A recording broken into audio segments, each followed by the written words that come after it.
had to say. Donald Trump. Watch.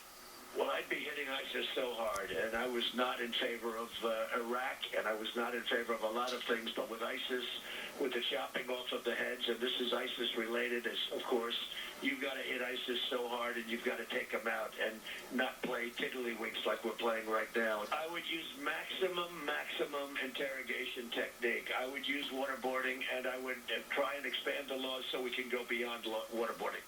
Okay, so he wants to waterboard people, which a lot of people, including, terrorism experts, say does not work. Mm-hmm. He wants to close the borders. He doesn't want any refugees coming in, just in case there are a couple of terrorists mixed in there. He wants to get tough on ISIS. He doesn't say how exactly, as if other things have not been tried. What do you think about these comments? I'll be honest.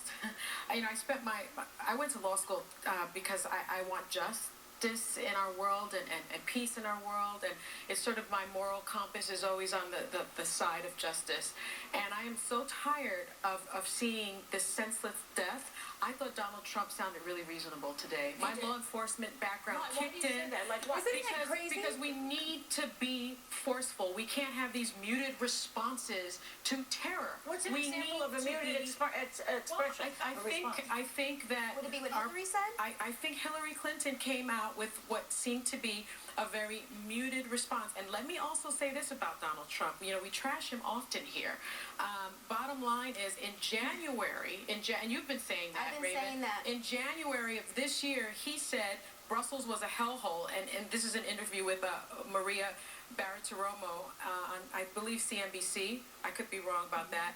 He said there is something going on, Maria, and it is not good, talking about Belgium, where they want Sharia law, where they want this, where they want that. There has to be some assimilation. There is no assimilation. You go to Brussels. I was in Brussels a long time ago, 20 years ago, so beautiful. Everything was beautiful. Now it's like living in a hellhole. Okay. He said that in January. Okay, and he also was right about, the fact that we went into Iraq, which was a huge mistake and part of the problem. He was right. So he's right on a couple of things. So his foreign policy isn't so outrageous.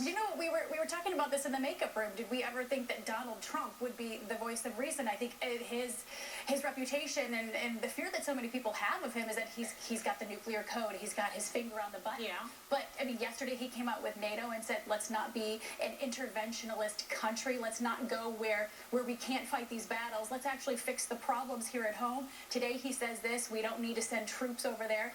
He actually sounds a little bit like a voice of reason. I can't believe I'm feeling this way, but he seems reasonable.